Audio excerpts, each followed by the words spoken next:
Muy buenas, hoy voy a comenzar una serie de vídeos en los que hablaré de distintos aspectos relacionados con la nueva ley educativa y en los que pondré el foco especialmente en aquello que está más relacionado con la elaboración de nuestras programaciones. Pues bien, la LOMLOE ha traído consigo una nueva estructura curricular en la que destacan elementos como las competencias específicas, los saberes básicos, los perfiles de salida y los descriptores operativos y, además, las situaciones de aprendizaje, que serán el tema que trataré en este vídeo. En los últimos años hemos tenido que lidiar con multitud de cambios curriculares, la clasificación de contenidos realizada por la LOSE, las competencias que nos trajo la LOE, los estándares de aprendizaje de la LOMCE y ahora con la LOMLOE nos encontramos con las situaciones de aprendizaje. ¿Y qué dice la legislación sobre este nuevo elemento? Pues nos dice que una situación de aprendizaje es una propuesta que implica las competencias y que contribuye a desarrollar las competencias, que sería como decir que el agua es algo que moja y que ayuda a estar mojado. Realmente no estaríamos diciendo nada acerca de lo que es el agua.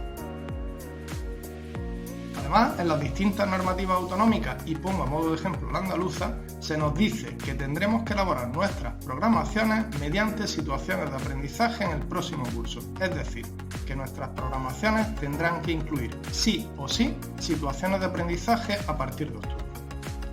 Así que viendo el panorama y que el próximo año tendremos que trabajar implicando las competencias para desarrollar las competencias, la consecuencia lógica sería una huida hacia la elección de cursos pares, tanto en los centros educativos como en las programaciones de oposiciones, ya que serían los cursos que no se verían afectados por este cambio, al menos hasta el curso 2023-2024. Pero la realidad es que ni de lejos es para tanto y que trabajar mediante situaciones de aprendizaje, especialmente en la educación básica, es algo con lo que ya estamos familiarizados. Solo hay que saber que esa forma de plantear nuestro trabajo en clase se llama así, situación de aprendizaje, y cuáles son sus características. Y las características que debe reunir una situación de aprendizaje son: está contextualizada a la realidad cotidiana del alumno, es decir, se introducen y conectan los contenidos con alguna situación cotidiana para que el alumno vea el sentido de eso que va a aprender. En la medida de lo posible, parte de uno de sus centros de interés, es decir, se relacionan los contenidos con alguna temática que le pueda resultar motivadora para captar su atención. Está dirigida hacia la resolución de problemas o la elaboración de un producto, lo que implica que no existe una solución única, sino que el alumnado tendrá que hacer uso de su espíritu crítico y de su creatividad para encontrar la que crea que es la mejor forma de resolver el problema que hayamos propuesto. Tiene que incluir actividades en las que se contemplen distintas estructuras de trabajo, desde individuales hasta cooperativas, lo que le ayudará a asumir su responsabilidad, además de fomentar la escucha activa, el respeto por las opiniones de los demás o la toma de decisiones consensuadas. Y tienen que suponer una transferencia de los aprendizajes adquiridos a lo largo de la situación, es decir, lo que se ha aprendido se emplea para resolver aquello que hayamos planteado al comienzo de la situación. Por tanto, y como elementos fundamentales, contextualización en situaciones cotidianas, centros de interés para captar su atención, problemas a resolver o productos a elaborar para desarrollar su espíritu crítico, aprendizaje cooperativo para fomentar su responsabilidad y transferencia de lo aprendido a otros contextos y situaciones. Como decía, no es algo muy diferente a lo que ya venimos haciendo en nuestras clases, teniendo en cuenta, eso sí, que tendremos que elaborar una propuesta estructurada y dirigida hacia la resolución de un problema que hayamos planteado al comenzar la situación, o hacia la elaboración de un producto que tenga que ver con lo mismo. Y aquí es donde entra en juego nuestra creatividad para, por un lado, proponer un problema a resolver o un producto a elaborar y, por otro, realizar un tratamiento pautado y coherente de los contenidos que conduzcan a la resolución de ese problema o a la elaboración de ese producto. Ahora bien, teniendo ya una idea de lo que es una situación de aprendizaje, ¿cuáles son de un modo general los pasos que tendría que seguir para poder diseñarla? Pues yo analizaría por separado todas las piezas que forman ese puzzle que es la situación para plantear una secuencia de diseño como esta. En primer lugar, comenzaría por identificar aquello que más interesa a mi alumnado para poder despertar su curiosidad por lo que va a aprender. El universo universo, las máquinas, los deportes, la naturaleza, el antiguo Egipto, analizando si realmente eso que les interesa va a ayudarles a dirigir su atención hacia eso que yo quiero que aprendan. O por el contrario, va a desviar su atención y va a hacer que se concentren más en otros aspectos que no están relacionados con lo que yo quiero que aprendan. Después, justificaría lo que voy a realizar, teniendo en cuenta qué es lo que hemos visto en clase en situaciones anteriores, qué es lo que vamos a tratar en la situación actual, cuál es su importancia y cómo los va a preparar para continuar aprendiendo en las siguientes situaciones. Una vez justificada la situación, podría definir los distintos elementos curriculares que se van a integrar en la misma. Cuáles son los objetivos que persigo conseguir con el desarrollo de la situación, cómo voy a contribuir al desarrollo de las competencias, qué criterios voy a incluir y cómo los voy a concretar y qué saberes serán necesarios para alcanzarlos. Con esto ya definido, tendría que pensar cuál sería el problema que podría plantearles y al que ellos tendrían que dar respuesta al término de la situación haciendo uso de eso que hemos visto en clase. Para ello, tendría que planificar una serie de preguntas guía, por ejemplo, secuenciando los distintos aprendizajes de manera que la última pregunta que les plantease coincidiese con el título de mi situación. Habiendo definido el problema a resolver, ya podría centrarme en la parte más creativa del diseño de la situación, las actividades. ¿Cuáles serán las actividades que proporcionarán el andamiaje necesario para que mis alumnos consigan aprender? ¿Qué recursos emplearé para ilustrar lo que tengo que aprender y facilitar que lo aprendan? ¿Y cómo organizaré al alumnado? Además, tendré que tener en cuenta que en clase voy a encontrarme con distintas necesidades, dificultades específicas de aprendizaje, diversidad funcional, distintas motivaciones, ritmos de aprendizaje, etc. Así que tendré que pensar cómo voy a proporcionarles una respuesta y, además, hacerlo de una manera que sea inclusiva. Y por último, aunque en realidad es algo que tendremos que tener en cuenta desde el primer momento en el que comenzamos a diseñar la situación, ¿cómo me voy a asegurar de que puedo controlar los procesos de enseñanza y aprendizaje en todo momento para tener la información que necesito para poder, por un lado, responder a las dificultades que puedan surgir y, por otro, cerciorarme de si realmente mis alumnos están o no aprendiendo eso que tienen que aprender? Ahora bien, ¿cómo quedaría esto plasmado en una propuesta concreta y, sobre todo, cuál sería la diferencia con respecto a una unidad didáctica que es la unidad de programación con la que hemos estado trabajando habitualmente? Pues vamos a verlo con un ejemplo concreto. Imaginemos que estamos en tercero de la ESO, en clase de física y química, y queremos enseñar a nuestros alumnos a investigar, a formular hipótesis, a demostrar la validez de dichas hipótesis a través de la experimentación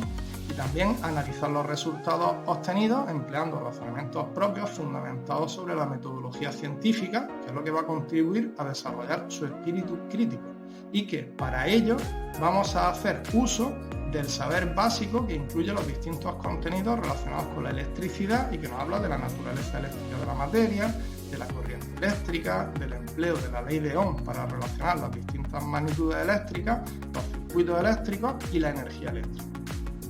Pues bien, en una unidad didáctica plantearíamos una o varias secuencias para tratar los distintos contenidos conectándolos con ejemplos cotidianos que sean reconocibles para el alumnado. Propondríamos ejercicios en los que el alumnado hiciese uso de esos contenidos para su resolución, realizaríamos experiencias prácticas dirigidas en las que se ilustrase la relación entre distintos aspectos de los contenidos tratados y trataríamos de fomentar la autonomía del alumnado, por ejemplo, mediante la búsqueda de información, la participación de debates en clase o la elaboración de trabajos monográficos sobre las aplicaciones de los aprendidos. En el caso de la situación de aprendizaje, las distintas actividades parten de la base de un problema que hay que resolver y se dirigen hacia la resolución del mismo, para lo cual tendremos que tratar los contenidos necesarios para hacerlo en distintos puntos de la secuencia a modo de píldoras de información. A partir de ahí, el alumnado tendrá que buscar información, proponer diseños experimentales que les permita controlar las distintas variables, experimentar con mayor autonomía y finalmente proponer una solución al problema que hemos planteado al comienzo de la secuencia. Por ejemplo, en una unidad didáctica dedicada a la electricidad, podríamos comenzar hablando sobre los fenómenos de electrización y la corriente eléctrica, antes de estudiar los distintos componentes que forman parte de un circuito eléctrico. A partir de aquí, trataríamos las distintas magnitudes eléctricas relacionándolas entre sí mediante la ley de Ohm y nos centraríamos en resolver problemas aplicando esta ley y calculando el valor de las distintas magnitudes antes de realizar una experiencia práctica en laboratorio en la que los alumnos tuviesen que medir el valor de estas y compararlo con el obtenido a partir del cálculo teórico. Por último, terminaríamos viendo distintas aplicaciones cotidianas de la energía eléctrica.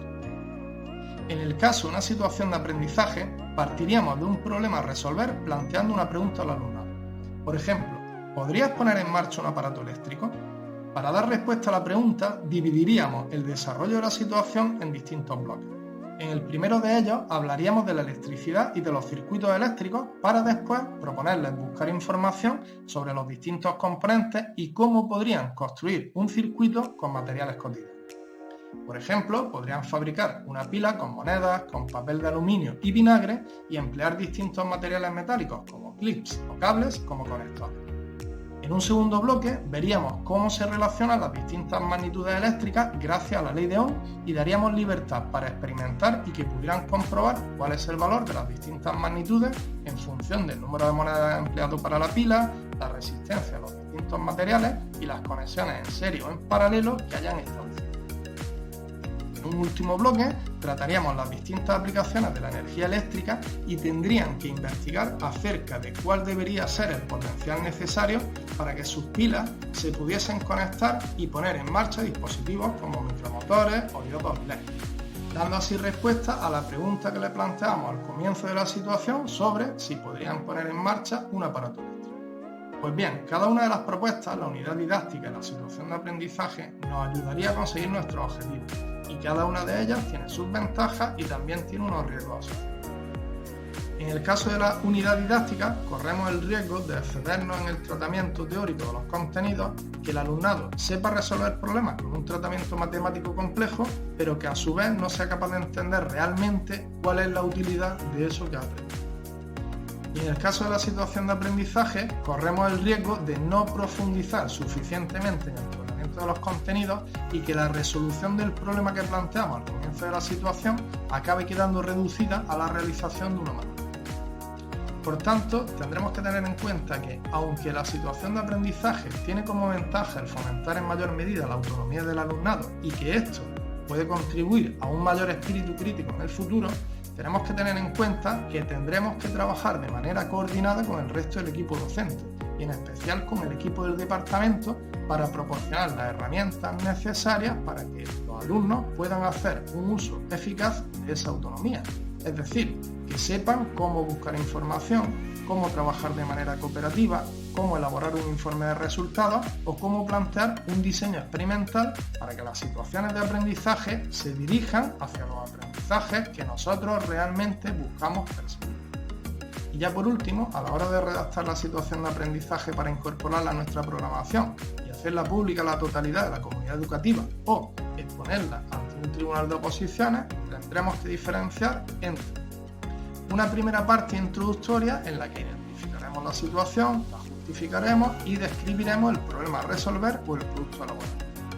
Otra parte dedicada a la concreción curricular, donde indicaremos cuáles son las competencias específicas implicadas y cómo las vamos a tratar, cuáles son los criterios de evaluación relacionados con estas y cuáles son los saberes básicos que vamos a necesitar y cómo conectamos la situación con el perfil de salida y los distintos descriptores operativos de las competencias.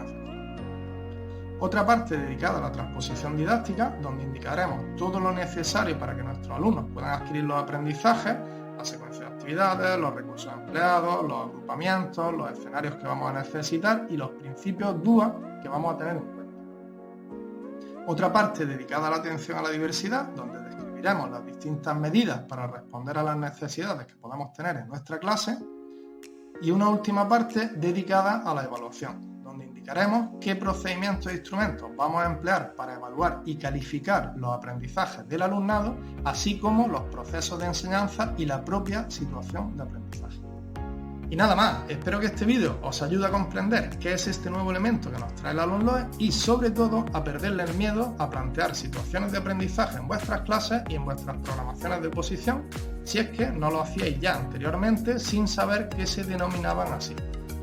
Y nos vemos en el próximo vídeo para hablar de competencias y saberes básicos. ¡Hasta la próxima!